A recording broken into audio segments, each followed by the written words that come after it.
The Three Railway Engines by Ref W. Autry.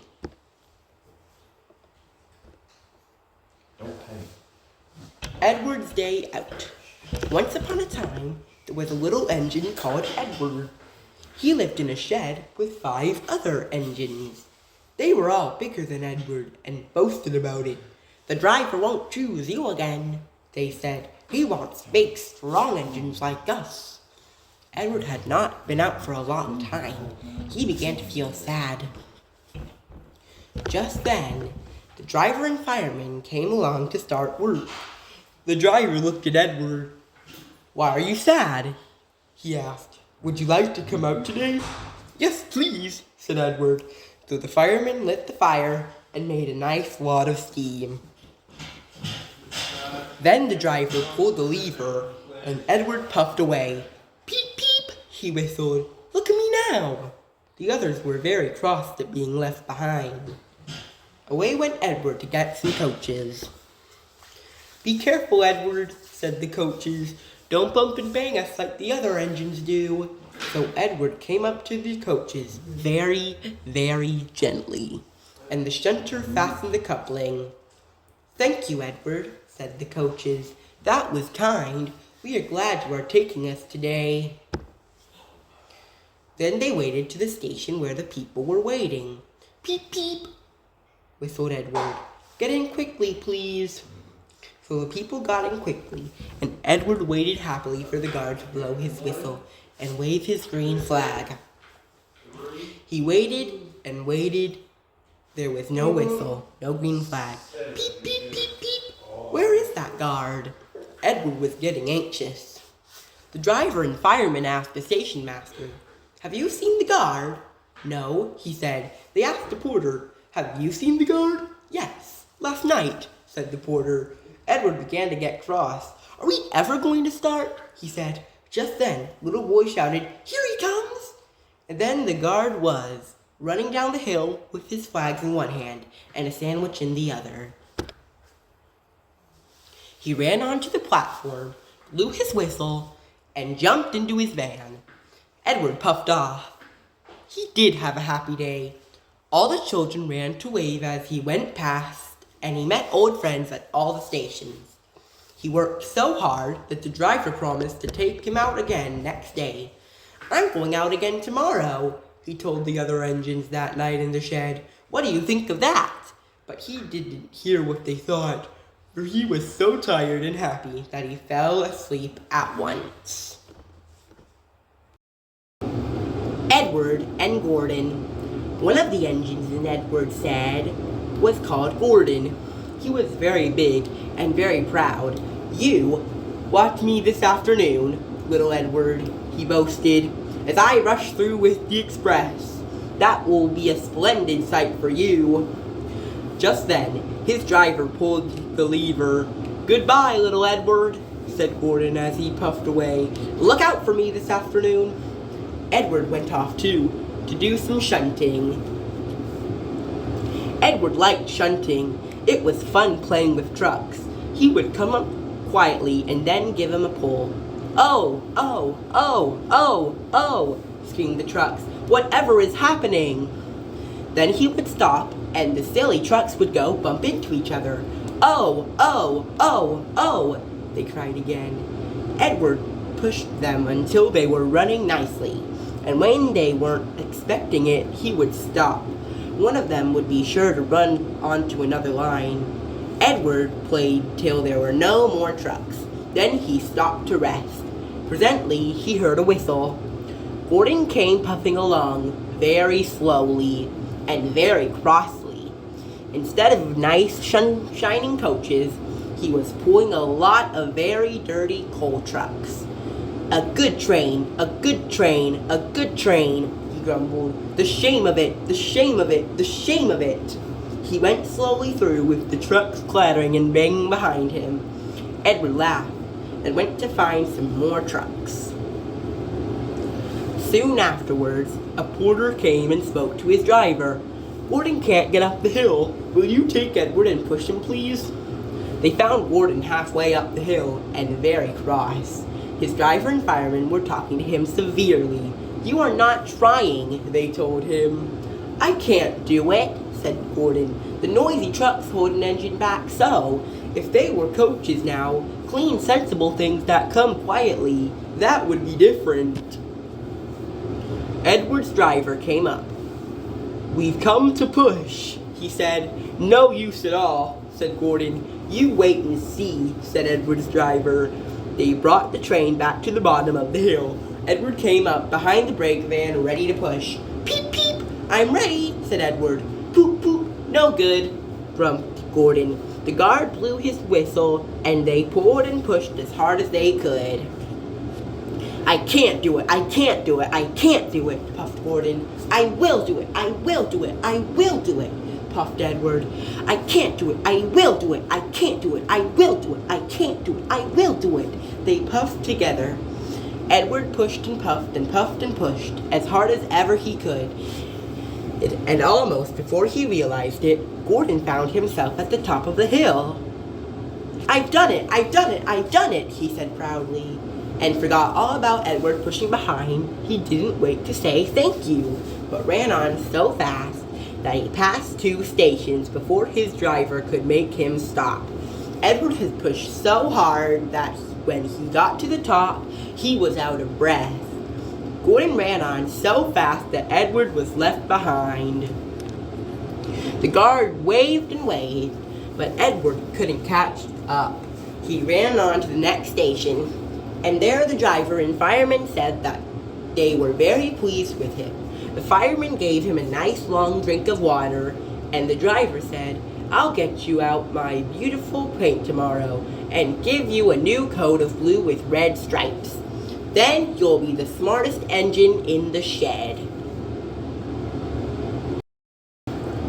The sad story of Henry. Once an engine attached to a train was afraid of a few drops of rain. It went into a tunnel and squeaked through a funnel and never came out again. The engine's name was Henry. His driver and fireman argued with him, but he would not move. "The rain will spoil my lovely green paint and red stripes," he said. The guard blew his whistle till he had no more breath and waved his flags till his arms ached. But Henry still stayed in the tunnel and blew steam at him. "I am not going to spoil my lovely green paint and red stripes for you," he said rudely. The passengers came and argued too, but Henry would not move. A fat director who was on the train told the guard to get a rope. "We will pull you out," he said, but Henry only blew steam at him and made him wet. They hooked the rope on end and all puffed, except the fat director. "My doctor has forbidden me to pull," he said. They pulled and pulled and pulled, but still Henry stayed in the tunnel. Then they tried pushing from the other end. The fat director said, "1, 2, 3, push," but did not help. "My doctor has forbidden me to push," he said. They pushed and pushed and pushed, but still Henry stayed in the tunnel. At last, another train came. The guard waved his red flag and stopped it. The 2 engine drivers, the 2 firemen, and the 2 guards went and argued with Henry. "Look, it has stopped raining," they said. "Yes, but it will begin again soon," said Henry. "And what would become of my green paint with red stripes then?"